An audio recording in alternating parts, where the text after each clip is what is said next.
And would I be right in saying 10 or 20 years ago, you would have run away from the prospect of being an Indigenous Affairs editor at 100 miles an hour? Yeah, you're not wrong there. Not that I wasn't interested in those issues. And indeed, when I was at the ABC, I covered a lot of those issues, but I never wanted to be typecast.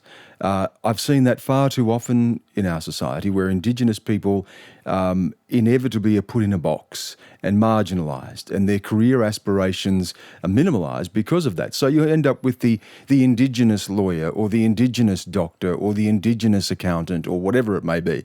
I wanted to be a reporter. I wanted to cover the world. I was interested in the world, and I didn't necessarily want it to be put into that box. The other thing is, of course, is that it's a story that's incredibly close to me. It is my story, it is my family, and it is very often very painful. I didn't want to be consumed by that when I had aspirations, as I say, to cover the rest of the world. And you say, curiously, that you're kind of going to be a foreign correspondent, being the Indigenous Affairs Editor at an Australian newspaper. I see Black Australia as a very foreign place. 6 out of 10 Australians, when polled, say they've never met an Indigenous person. I'd go further than that, and I'd say that most people probably have, and they wouldn't even know it.